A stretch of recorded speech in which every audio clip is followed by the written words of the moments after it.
our awesome wine club. And I love, although, my goal right now is to have the best wine club benefits of any winery in the world. So this cheese event is a new addition just for that very purpose. So I'm excited for what we're going to all build together. And you guys are amazing. So Heather and Lauren are going to be on the event, but they're also going to be in the lounge with their own lounge room afterwards. So for all of your burning questions. Thanks, guys.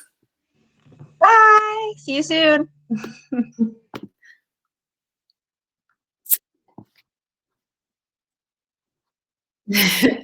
Cheese is good. One of the things that I want to remind everybody about is that everything that we do at Brooks, every time you spend $1 at Brooks, 1% of that dollar goes back to Kiss the Ground, and 1% for the Planet, which is a company that was founded by Yvon Chouinard, the founder of Patagonia, who is a huge outdoorsman and really believes that by being on this planet, we're all stripping from this planet. And so if we could all do a little bit, which is 1%, and give back, that we could make a big difference. So we've been very proud partners to be members of 1% for the Planet since 2019. We get to direct our proceeds within their nonprofit network, and all of our proceeds for the last couple of years have gone to a company called Kiss the Ground, which, if you haven't checked it out, they are our Beyond Brooks partner for April. So super excited.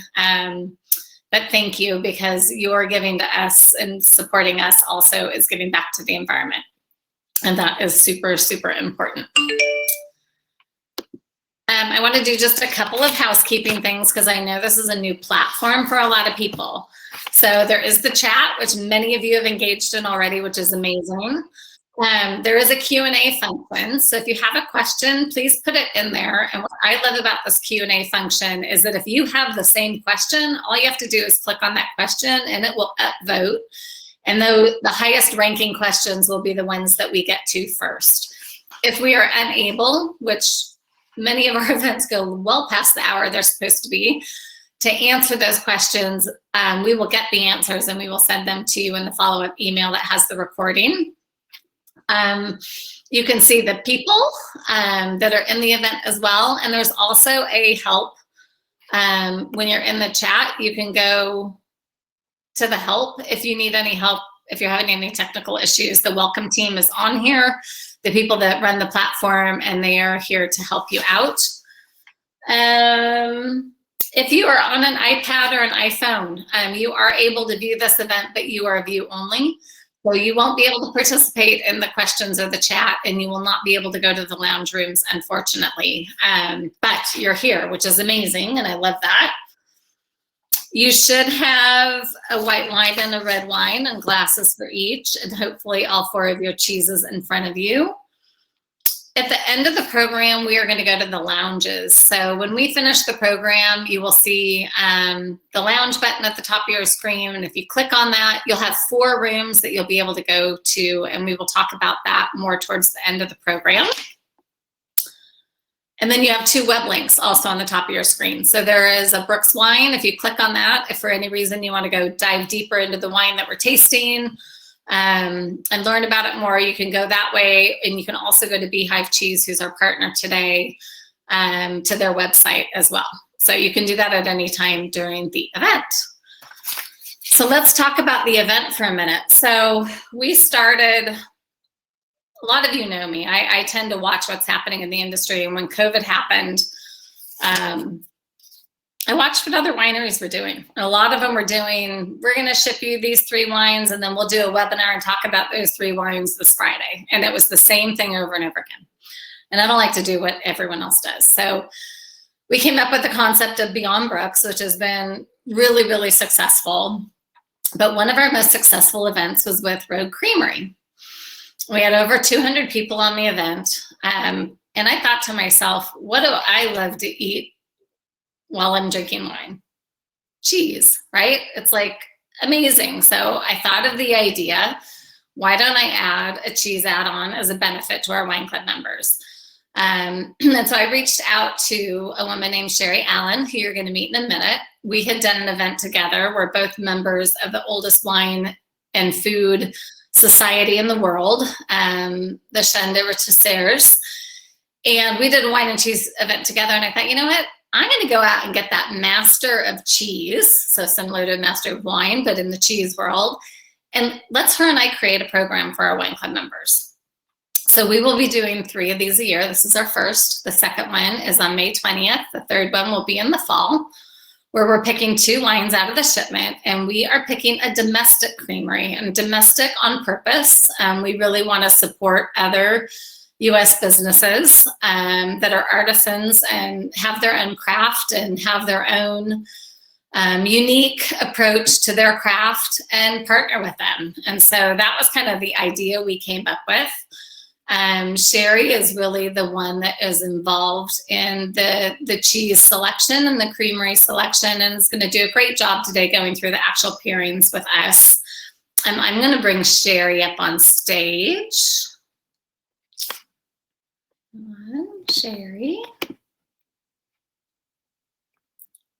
So everyone, I would like you to meet Sherry Allen. So Sherry is the most accredited person I've ever seen, really, as a professional, all in the world of cheese. A world traveler. She is the chef de cuisine of everything cheese. She's an amazing human being. I mentioned how we met doing an event together, but what's been really special has been just the camaraderie that we've built. We actually got to meet in person during COVID. She happened to be in Oregon and I happened to be at the winery, and it was awesome to meet in person. But very spirited like I am, and very passionate about the cheese industry. And we couldn't have somebody that is more knowledgeable. So thank you, Sherry, for being here. Well, thank you, Janie. I am so excited about this. Where are you right now? I am in Utah right now. I kind of split my time between Utah, and lately these days, I've been spending quite a bit of time in Florida. So I'm in Utah, at least until April 4th. Which, share with us how you selected Beehive and introduce us to Britt. So, Beehive. So Beehive is a local Utah producer. They're very near and dear to my heart. They're also near to my home here in Utah.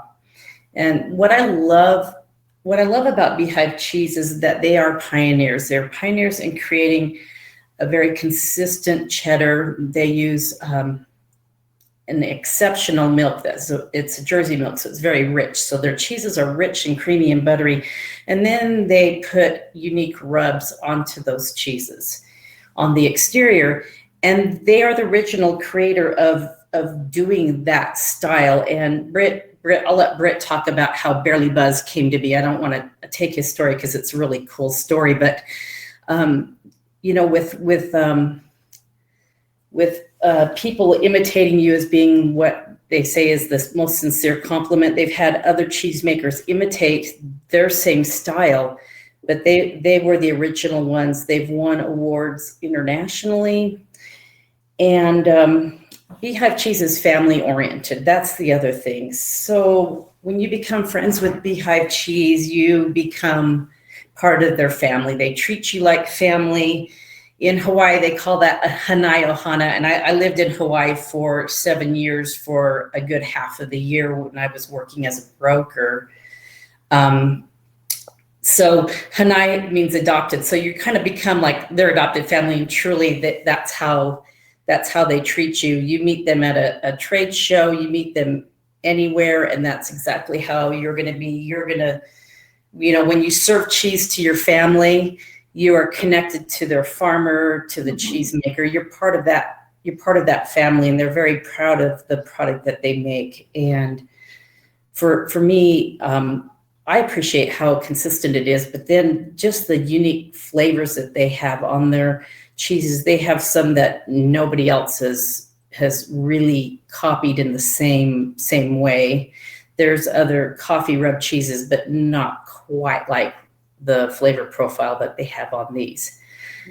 Cheese has come a long ways in the last 15 years. Think about when we were kids growing up and cheese was a plastic yellow square cheese that resembled plastic. And that's what we kind of all grew up on eating. And artisan producers in the last 15 years have just exploded with the varieties and styles that they make. So where US producers are not bound by traditions like you have in Europe, where you have to make things certain ways, they can make things with a European style, but with their own unique twist to it. So traditions and regulations. Yeah, traditions and regulations. In So Europe, it's so intense.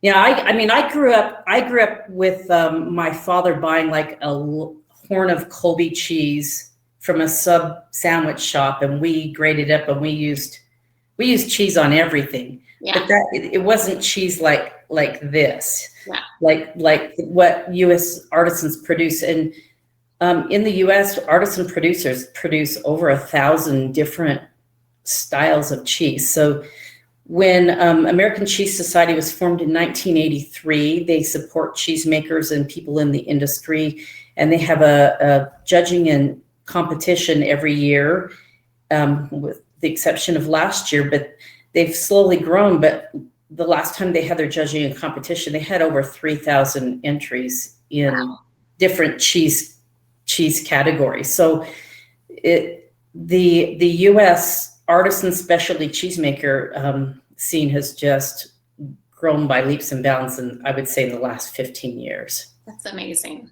It is. Well, let's bring Britt up, huh? And learn all about Beehive. Hi, Britt. Good evening. Thanks for having me, Janie and Sherry. Yeah, so excited that you're here. And you tell me when you want us to play the video, the intro video. Certainly, I'll give myself kind of a brief introduction, and then we can check out what Beehive Cheese is all about. So my name is Burton Welsh. I have been a cheesemaker at Beehive Cheese for about 15 years. So Beehive Cheese, my dad and my uncle, who were in software and real estate respectively, one day decided to quit their big kid jobs and pursue a passion of producing artisan food. So back then, it was really crazy. They talked to people in our neighborhood, and they'd be like, wait, you're quitting your jobs to do what? And at the beginning, it was pretty scary. Between Tim and Pat, they had 8 days of cheese making experience between them when we started making artisan cheese. Really, the vision of Beehive Cheese was to bring back the local creamery to northern Utah. And the cool thing about that vision is it started with their hard work and the work of my aunt and my mom, who gave away a lot to help make Beehive Cheese happen. But eventually, us kids doing the dishes and stirring the curds, we've really created something special. So with that, Janie and Katie, can we roll the Beehive Cheese video and then enjoy some cheese? Yeah.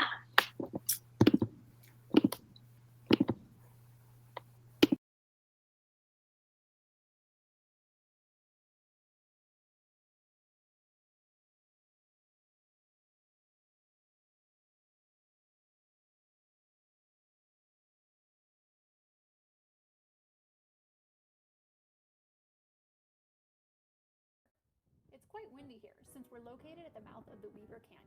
16 years ago, brothers-in-law Pat Ford and Tim Welsh opened Beehive Cheese with 8 days of cheese-making experience between the two of them.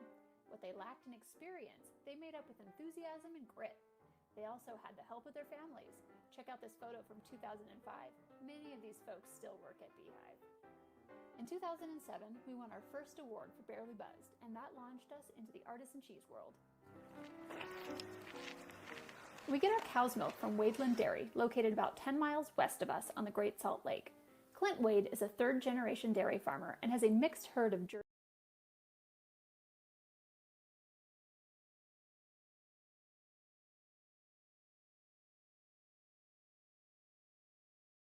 in our tiny retail shop. Wade's Dairy Milk Truck delivers fresh milk to this dock every make day. The 2 silos to the right are filled with whey that's stored to be hauled away and recycled into paints and other non-consumable products. It takes about 3 hours to make a batch of cheese. Here's Elohio working the pasteurizer. From there, we fill the vat, warm the milk in a gentle steam bath, and then add rennet and cheese cultures. And then we wait for the curd to set. Here's Sean cutting the curd to make sure we have a good break before we use a special harp to to cut the curd into smaller bits. Next, we send the curds over to the finishing table and fill the vat again for another round of cheese making. Here's a time-lapse video of that process. All throughout the process, we're checking pH levels. Since we never standardize our milk, we must adjust our recipe based on the seasonality of the milk. The seasonal variation of milk composition means that we cannot rely on every batch progressing exactly the same way. Next, we drain the whey. Some of it goes to make fresh ricotta, and the rest goes to the whey silos outside. There's more waiting, more pH testing, and when the time is right, we cut the curds into 40-pound slabs. This begins the cheddaring process of flipping and stacking the slabs until, you guessed it, the pH is correct. All right. The slabs go into the mill to make what we all think of as fresh cheese curds. Those curds are salted until they're ready to be made into a beautiful wheel of Beehive cheese.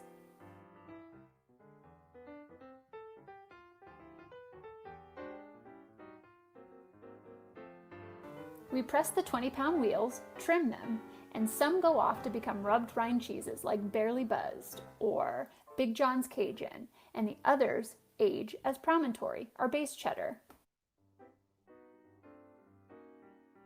We age our cheese for about 6 months at 55 degrees, and then it's off to be cut and packaged.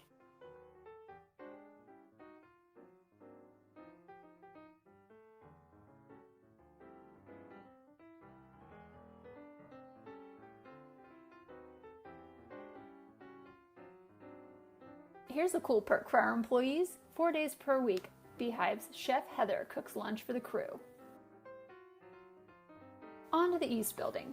Here is where the sales team lives, as well as the shipping department. We palletize large orders here and fulfill your online orders.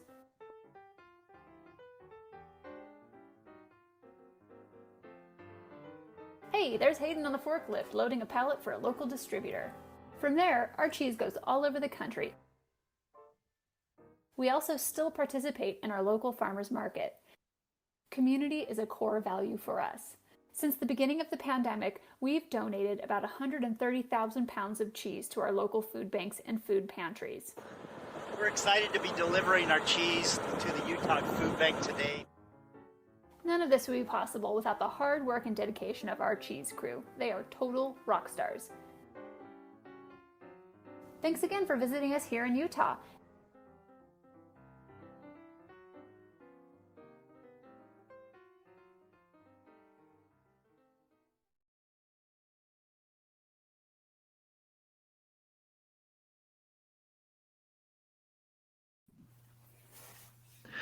So there you have it, kind of an introduction to our crazy little family here in Utah, making some pretty fun cheeses.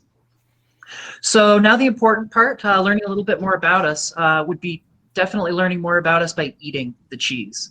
So I believe we have a couple of slides talking about the cheese. So Janie, would you like me to go through all 4, and then we'll talk about the pairings in a little bit?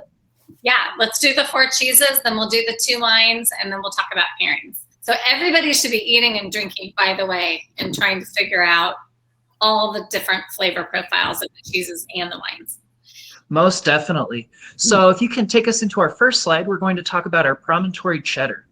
So this is the base of all of our cheeses. This Promontory is the first cheese we started making. So as I said earlier, we had 0 cheese making experience when we started making it. That's a huge obstacle, but at the same time, it's also a kind of a blessing in disguise.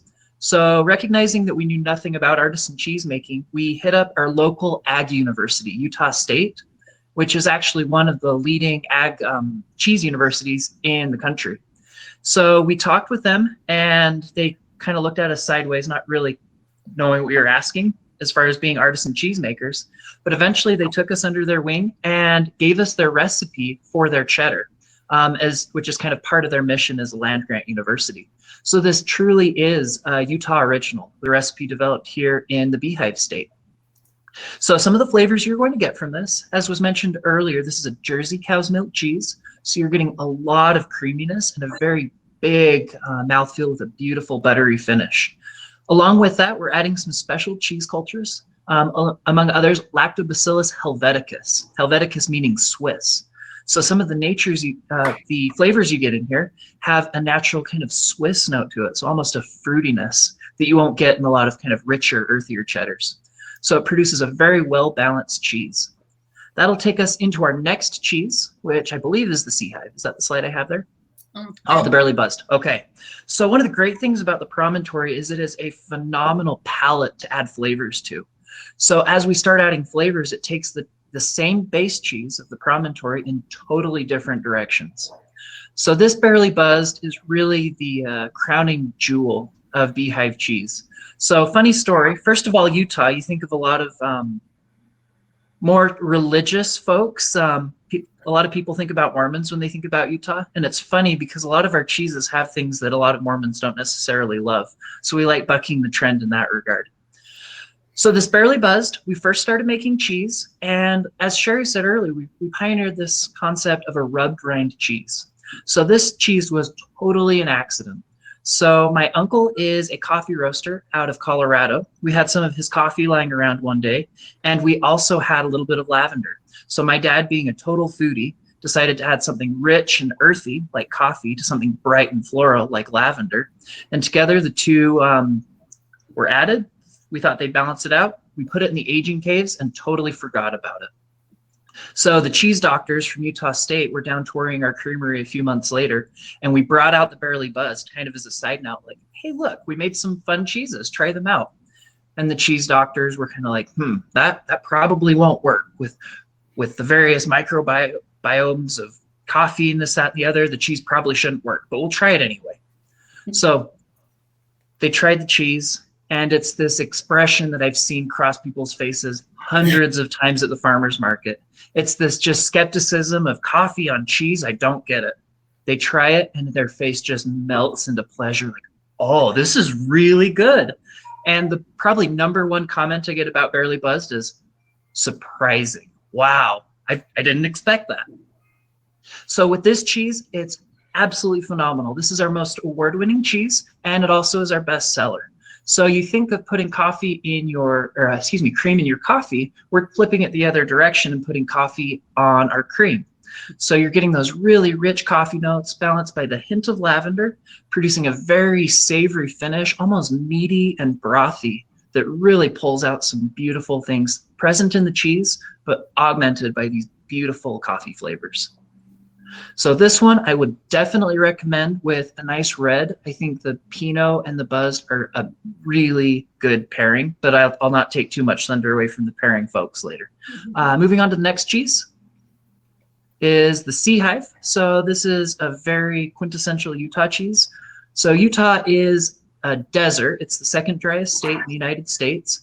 So really thinking and drawing on this idea of terroir, our cows are eating feed grown in Utah, so they're getting a much different kind of local flavor to their milk, a little bit of that savoriness, and also some of the microbiomes, or excuse me, the microbiome that affects how the cheese ages is very distinctly impacted by our local environment here. So Beehive is again an homage to Utah. So we take honey from wildflowers in the Utah mountains, along with sea salt from dried up lake beds that were present in Utah thousands and thousands of years ago. And we will flavor that all together. And the surprising thing is it really changes how this cheese ages. Brings out a really floral, fruity note to it, and a little drier from the additional salt to it. But this one should pair really nicely, particularly with the Riesling. And it might be good with the Pinot. I haven't tried it yet. I'll try it when I'm off camera.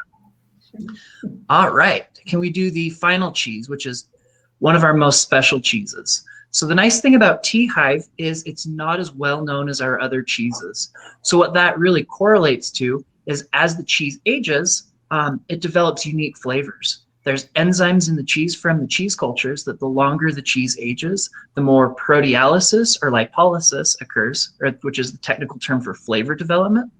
The Beehive that we're trying now is going to be about 5 or 6 months older than the other 3 cheeses. So this Beehive should have a really great year-plus-old kind of sharpness to it. With that, we're getting the bergamot and the Earl Grey in the rind of the tea, which produces this floral note that honestly is kind of some of the similar notes I'm getting in the Riesling. So you're going to have some really awesome stuff there. So that's a brief introduction of our 4 cheeses. Looks like a few quick questions popped up while I was speaking, and feel free to type a few more in now. And if we can't get to them now, we'll come in later. But my favorite cheeses for Beehive cheese, honestly, are Promontory. The base cheese, when it gets over a year old, is incredible. I would say, depending on what's for dinner, will determine what my favorite cheese is, though, with a good English stilt being definitely at the top of my list. And Gary Cheney, you asked if our wines are best served chilled at room temperature. Every wine is best at room temperature. They're the most expressive. Does Beehive cheese make a blue cheese? So we do not do a blue cheese. The thing about blue cheese is the blue mold spores, which give it its distinctive flavor, really likes to get into our cheddar. So we try to keep the mold as far away from our cheeses as possible. So Britt, a question I had for you looking at your pictures, it looks like all your aging is done in boxes. Mm-hmm. When you go to Europe, all the aging is just done out in the open. What's the difference? So a lot of it, you're getting a more natural flavor, a lot more kind of mushroomy, earthy flavor from open air aging. Okay. But there's also, by aging in the bags that we're doing, you get a little bit more control. And it's a more kind of consistent flavor that we're getting with that. So definite pros and cons. Yeah, another question I had is, I know the rub is on the outside, but cheese is like a living, breathing thing, just like wine is. And when it's finished, you don't have to have a part of the rind to taste the coffee and to taste the tea in the barely buzzed. I mean, that's amazing. It's the beautiful thing about it. So really why our flavored cheeses are so amazing is we're putting the rubs on there the day we make the cheese. So that cheese is literally steeping in coffee for 6-10 months in the coffee flavors. How long are these aged? It's going to vary depending on the cheese. The Promontory is going to be a little younger, around 6 or so months. The barely buzzed, this particular batch is probably closer to 7. Then the Tea Hive is going to be a little bit over a year. Okay. And what about the Sea Hive? Let's see. The Sea Hive would be very similar to the Promontory, about 6 or 7 months. Okay. They're all amazing. They're all so different. Jerry, what do you think before we go into the wines?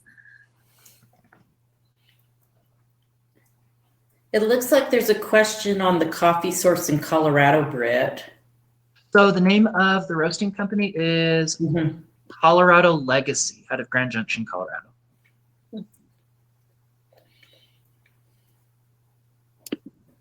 Jerry, what are your thoughts on the cheeses before we dive into the wines? Oh, well, they're absolutely some of my favorites, and I love cooking with these cheeses too. Huh. Yeah, the flavor pop you get from just even the Promontory. When I do tacos for Cinco de Mayo, I put grated Promontory onto my tacos. But I've done a fondue with the barely buzzed and a dark stout beer, and that's pretty amazing with salami and corn chips. Flavors work well together. So these cheeses melt extremely well. Beehive cheese, of course, has some great recipes on their website, but I've used it in lots of things. I've done an apple crumble where I've grated the Promontory into the crumble part, and so you get these savory bits with the sweet on the apple crumble, and it's delicious. So they're some of my favorite cheeses. I use them quite a bit for my pairings because of the flavors and how well they work with the wines. When I was tasting them, of course, I came up with some of my absolute favorites. I love the Tea Hive. I love Earl Grey tea though, and I love to put a splash of milk in my Earl Grey tea. So this is just an awesome pairing. Sea Hive's another one of my favorites because I do like just that hint of honey, and then the sea salt, of course, is sourced from an ancient seabed in Richmond, Utah. So it's local honey, local salt. It's got some really great flavor. I think the flavor's bold. It pops more than just cheddar. So these are some of my favorites. That's why I selected them. You have a tough job. Tough job. Yeah, it's a really tough job. Somebody has to do it. Right, I know, mine is too. So let's talk about the wines, and then we can really dive into the pairings, because there's a lot of combinations, obviously, to be had. So Katie, if you want to throw up the wine slides, the first one is the Vita Springs Riesling. It's the 2017 Vita Springs Riesling, and Sherry recommended that from a pairing standpoint that we put together something that is not completely dry. So it is a medium dry wine. Yeah. The Springs is in the Eola Amity Hills, so it is part of the Van Duzer corridor. It gets those winds from the Van Duzer, just like we do at Brooks. As the crow flies, it's probably 2 miles from the Brooks Winery. Old vines planted back in the late 70s, which we're really lucky that, because we focus so much on Riesling, that we're able to get access to some of the oldest vines in the valley. So Vita Springs is a great example of that. The original farmer and planter sold his vineyard a couple of years ago, actually, to a Brooks Wine Club member. So it's boded well for us, because they've continued to sell us, obviously, the Riesling. So one of my favorite wines, we made 125 cases of this. So it's one of the wines that we set aside specifically for the wine club. There's a lot of wines that really never get released or put on flights that we keep for our club. So special wine for sure. So give that a try. I love the aromatics, the just kind of that sweet honey aroma and that lemongrass aromatics of that wine, and then the flavors, how they play with these cheeses. Yeah. The thing about pairings is, you've got a great cheese and you've got a really great flavor of wine, and the two can just enhance each other in your mouth and complement each other. Well, and that's the beauty of a pairing, right? It's like 1 + 1 = 10 instead of exactly, and that's what I feel like we have here with these wines and these cheeses is you've got the same base cheese. Somebody asked if all the cheeses were from the same base. Yes, they are. So they start with the Promontory, which is the base cheese. It's an Irish style cheddar, and it's named after a landmark here in Utah. It's when the Transcontinental Railroad joined at a point here in Utah called Promontory Point. They drove that golden spike. So their cheeses names all pull from things that tie into Utah history, but they take that base cheese and then they apply the rubs to it. So when those wheels come out of the molds, that's when they rub them down and package them and send them off to be aged. I've had the privilege of being able to make cheese at Beehive and put the rub on it. And as Hayden tells you, you've got to put the love in it. And I wish you could see him demonstrate that, because it's really quite cute. He's moving his hips and he's just, but you have to put the love into it when you're putting the rub on it, because that's the finishing touch for him. Yeah. Very intimate. They did the same thing with punch downs in the winery. Punch downs in the winery, yeah. So the other wine is the 16 Cahiers Pinot Noir. Super special wine. So Cahiers means notebook in French. And when Pascal, my nephew, turned 21, we let him name his first wine. And so the first vintage of this was 2015. And if you read the back, it talks about how he has a connection to his dad through my brother's journals and notebook. And this came wrapped in tissue, and actually my brother's handwriting from his journals. I love this tissue. I know. I love to laugh that our graphic designer knows more about my brother than anyone, because he was the one that read through his journals to pick out the excerpts to use for the tissue. So there's a lot. He had less to work with than he thought he would after he saw the size of the journals, and then once he read them. But what's really fun about this wine is you look at your winemaker after 14 years and you say, we got to make a new wine. So probably not going to be a single vineyard, because you do that. You already have Janus and Rostavon and some of our signature wines. What are you going to do? Super fun for Chris, our winemaker. So he decided 115 is a clone of Pinot Noir. So just like there's a bunch of different types of tomatoes, there's a bunch of different clones of Pinot Noir. We work with about 14 different clones. Chris really likes the 115 clone. It tends to be the backbone for a lot of Pinot Noirs. We have 115 on our site, and we have 115 from the 2 sites that are adjacent to our vineyard, the Musca Vineyard and the Crannel Vineyard. So Chris decided to make 100% single clone wine for the Cahiers. So it is 100% 115 clone from those 3 vineyards. So all high elevation, Eola Amity Hills. It's a soft wine, I feel like. It's not super grippy with tannins, but it's got like that darker fruit, and it's got a lot of earthiness. A little bit broader shouldered, I think, than some of our wines for sure, which is very consistent with the 115 clone. But beautiful wine. Wine Club got the end of this. Like, we ran out. 2016 was it. So we are on. Oh, okay. Yeah. I love this. I love this wine. And I just have this great memory of sitting out on your tasting patio and having this wine with you when we were there. I was there early November. This is one of my favorite Pinot Noirs, and it just marries so well with the flavors in these cheeses to me. Yeah. So let's talk about the pairings. Oh, the pairings. Okay. So, I mean, this, which one would you like to start with, Janie? The white or the red? I think we should start with the white. Okay. All right. We'll start with the white. Tell us your 2 favorites, Sherry, and why.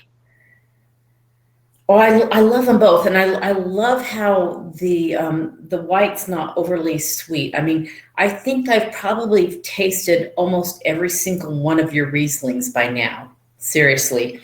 I see we have a few people from Florida, hit me up when I'm over there, because I've got shipments going in over there. I'm going to have more to drink, but just that nectarine, that lemon, to me, they bring out some fabulous flavor notes with the tea hive and the sea hive. Of course, both of them go extremely well with the promontory, because that is that buttery base cheese, but it's also got a little bit of tanginess and tartness to it. So I think it kind of sparks when you add the wine to it. When I taste cheese and wine together, I like to put the cheese in my mouth. I like to kind of mash it with my, tongue a little bit, get it spread over my palate. So then I can just add a sip of wine and let everything just kind of wash together in my mouth. And the lemon notes in this, I feel like, and kind of that orange aromatics, those orange blossom aromatics, just go so well with the same flavor notes you get in the bergamot and in the tea hive. I think they match up extremely well. And then, of course, the sea hive, it brings out the sweetness. So what you find lots of times is you love the cheese, but then when you add the wine, it just makes certain flavors in the cheese just spark. And with those 2, because of the rubs, it plays on each one just slightly different. So take a minute to pay attention to each one in your mouth as you taste like the sea hive with the Riesling, and then you taste the tea hive with it, because it kind of, to me, it brings out the sweetness in the honey and the sea hive, and it brings out those orange blossom notes of the bergamot. I never, like, if you would have just said, here's the 4 cheeses, here's the 2 wines, I would have been white with promontory and sea hive, period. Well, But see, with sea hive, sea hive, it's amazing. You're right. Like, you really do get those orange notes. yeah, the sea hive kind of, to me, has a little bit of a brioche finish, kind of that like sweet, like almost like King's Hawaiian bread, kind of sweet finish to it. And then when you add the wine with it, to me, this would be like dessert. This would be the dessert course, would be the sea hive with the Riesling. It's kind of the same thing with the tea hive. I mean, in Europe, they serve cheese as a dessert course, and this is what I would choose for my dessert course. Really interesting. Yeah. That's good. You took me out of my comfort zone, really, with like what I would have just thought about for pairings. I really love it. Now, so I think the Cahiers is fabulous. Like I said, it's fabulous with all of them. Loved it with the promontory. I think it makes those cacao kind of color notes that you get with the cayenne, the earthiness really makes a butteriness spark in the promontory. But oh my, the Barely Buzz, just, it was like a dance in my mouth. I loved how well it played with the, you know, the coffee notes, the espresso, and that little pickup of the lavender on it was, that blew me away the first time I tasted it. And I tasted them. I was actually out on a fishing charter out of St. Pete Beach area, Madeira Beach. And then we set up a photo shoot with it, and I was sitting there tasting it while everybody was just kind of doing their thing. And I was just in heaven with that Barely Buzzed and the cayenne. I love the cayenne. It's one of my favorites. So I really like when you smell the cayenne by itself before you eat the cheese. You're not getting a lot of coffee notes, but once you have the cheese and you go back and smell the wine, it is like aromatic in your face with coffee notes and the lavender. Like, it really enhances the wine. Right. So I like to say, like, pairing is kind of like blind dating a little bit. You got this really great girl. Britt's going to laugh because he's heard me say this before, but you have this really great girl and you have this really great guy. So really great girl, really great guy. And you think, man, they'd be fabulous together. And lots of times it could be just like, you know, like with the Barely Buzzed and the cayenne, it was like, you know, like first kiss fireworks. You know, some can be like a bad blind date, but I don't think we've got a bad pairing with any of these cheeses and these two wines. They went together better than I even anticipated. So I was so thrilled with how well they played together. Yeah, they're all delicious. And I love, Britt, you bring so much, you've kept so much local. And that is just so important to what we do too at Brooks. Like, it's just, I love that you brought the history of Utah. I love that you brought the soil from Utah. I love that you've characterized things around, you know, the different ingredients that you've used in the process came from Utah. Like, it's really, it's hard not to be commercial, right? It's hard not to do what everybody else is doing that seems so successful, and to like stay your course and to be super specific. And that was one of the reasons I was super excited to work with you guys. And I feel like that is a lot of the mission of what we're doing, Janie, is really the beauty of food is taking a snapshot of the local ecosystem or community or kind of way of life. Yeah. And delivering that really to anybody in the form of wine or cheese. You can go to Paris for a day or spend an evening in the British farmlands or go to Oregon wine country. So it's really fun. The ability to travel really through food.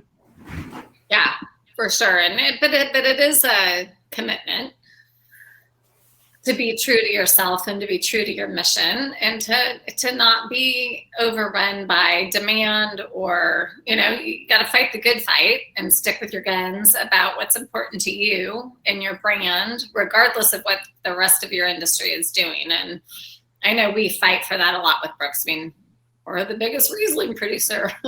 We make more labels than anyone in the country, or maybe the world. We're not really sure, but the benefit of that is things like this, right? When you're sharing this with so many new people that don't know your brand, that haven't tried your product, and they can taste the difference in the heart and soul, and that's awesome.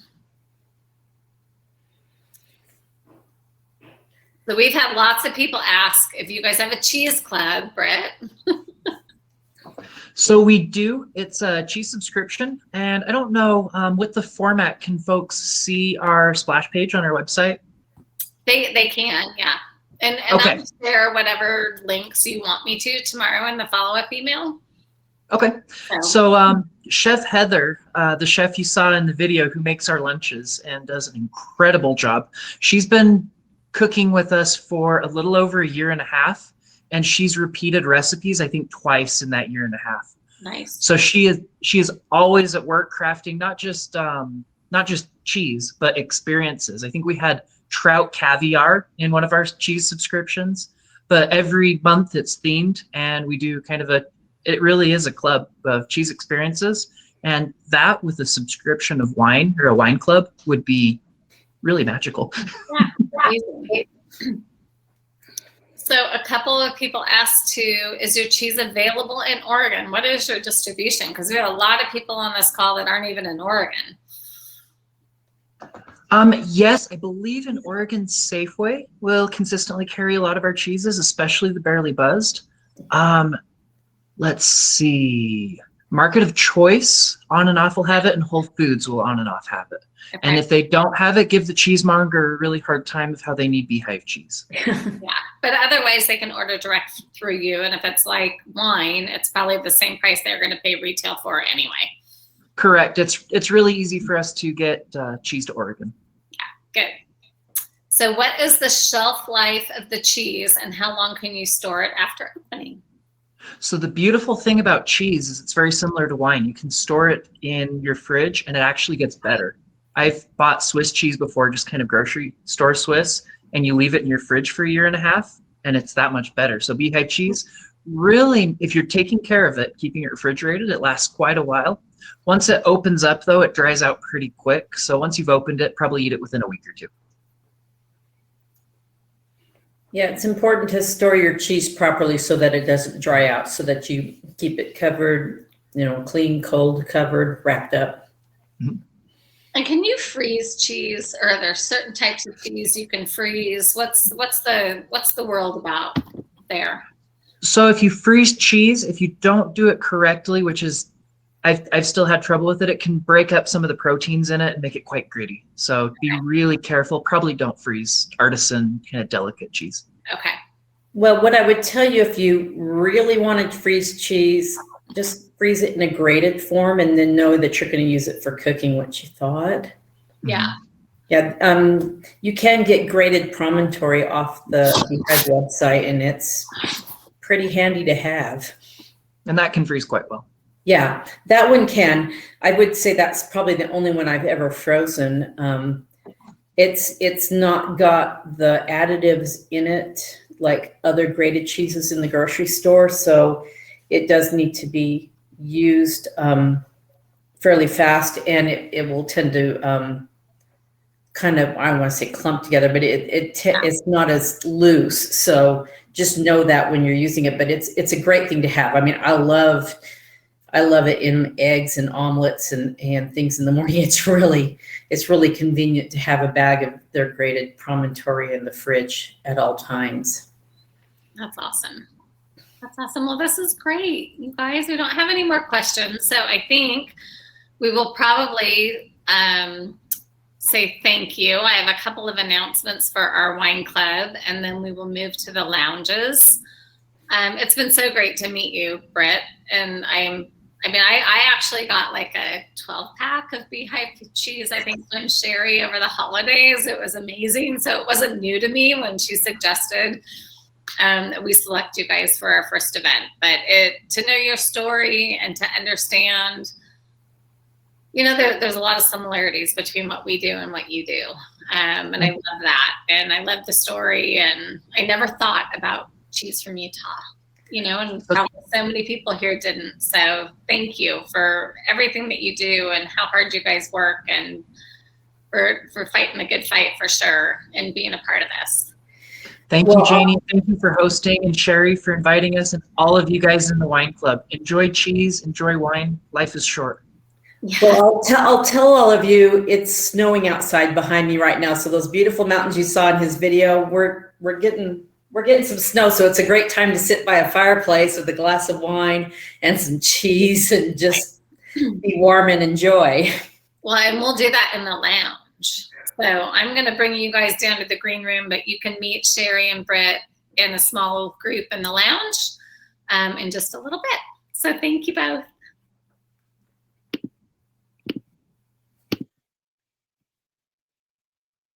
All right, so we have a couple of other things. Again, huge thank you. Sherry has built this business I don't know, if I wasn't going to be in the wine industry, I'd probably want to be in the cheese industry. But she is well decorated in terms of her credentials and her accolades. And I'm super excited that she is a partner for us with our wine club for all of our cheese events. And to meet the people from Beehive and to meet Britt. I mean, what an exciting, I've never had a coffee with my cheese. And I gotta say, 2 Weisses, they go together very well. I'm also a big tea drinker. They're all delicious. And again, I just love to meet other artists and producers that really are authentic to their place and to their craft. So thank you to both Britt and Sherry for being here tonight. Our next Wine Club Cheese event is going to be on May 20th. I have a poll that I want to put in front of everybody to get some feedback. I had a couple. I think I might just put one up for now. But we're going to do something on May 20th. So that will be for the 4 and 6 bottle members. That is your spring shipment. For the 12 bottle members, you are just getting your shipment now. So you're going to want to hang on to those bottles. So let me put a poll up really quick. Let me take down this. Okay, here is one that I want to add for sure. So time zones have been an issue with trying to do this event because I had a lot of people in Oregon say, we're not off work by 4 o'clock. We can't do the event. Is it recorded? Of course, hopefully we recorded it. Yes, we recorded it. Thank you, Katie. But let me know what time zone works for you. I'm thinking that we're probably going to have to do 2 a day. So just be honest, regardless of what time zone you're in, please pick what time zone you would like these events to be. I love the fact that we're reaching people across the country, but I also want to make sure it works for everybody too. And we don't mind doing 2 a day. So we might do that more often. So it looks like 5 o'clock. Well, I don't know. We're mixing it up. Let's see how many people. I'm gonna wait for a few more people to answer because it makes a difference. 37 votes, that's probably good. So I'm gonna call that. That is good. Let me see, I had one other poll question, but we'll skip that one. So anyway, the next event is on May 20th. I hope you all have enjoyed this. I hope you will give me feedback if there's anything that you want to see differently. And I think it's time to go to the lounge. So what we're going to do is you're going to see that the lounge is open. You're going to see a lounge button at the top of your screen.